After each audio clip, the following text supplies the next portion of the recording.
Get ready for radiation. One, 2, 3, start. Fund support from government is vital for continual treatment of those with rare disease. It is binding on a welfare state to take care of every single citizen, securing the well-being of everyone, particularly those unable to help themselves, irrespective of whether they constitute a critical mass or not, is important. The recent notification of the National Policy for Rare Disease 2021, after various interventions, including the court, is packed on this principle of inclusion. A good start. It offers financial support for one-time treatment of up to 20 lakh, introduces a crowdfunding mechanism, creates a registry of rare disease, and provides for early detection. In its final form, however, the policy has left the rare disease lobby sorely disappointed. On a crucial note, rare diseases are broadly defined as diseases that infrequently occur in a population, and three markers are used: the total number of people with the disease, its prevalence, and the availability, non availability of treatment options.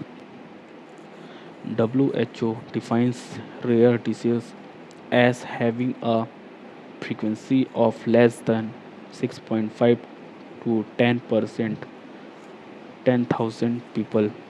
As per an estimate, there are 7,000 known rare diseases with an estimated 300 million patients in the world. 70 million are in India, according to the Organization for Rare Disease India.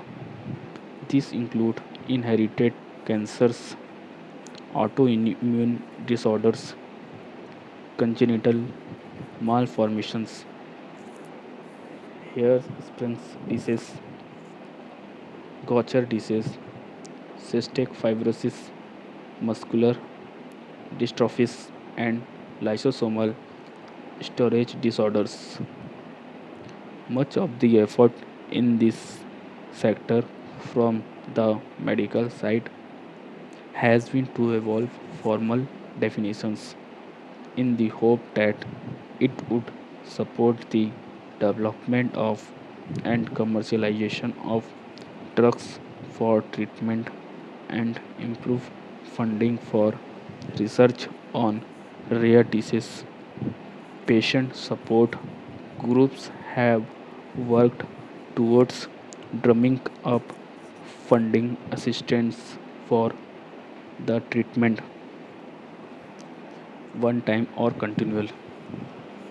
The notification of the policy comes as a logical conclusion to a long fought battle, and yet stops short of delivering the complete mandate.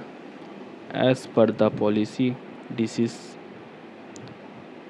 diseases such as LSD, for which definitive treatment is available but costs are prohibitive, have been categorized as Group 3.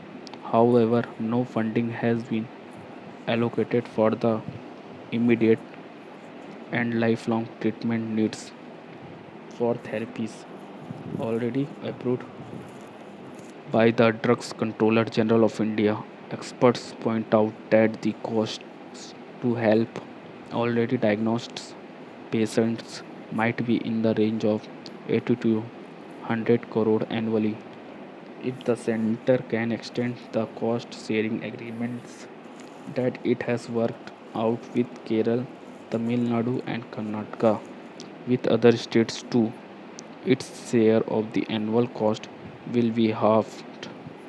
The center can, however, still set aside a substantial corpus to fund life saving treatments, even as it rolls out the policy.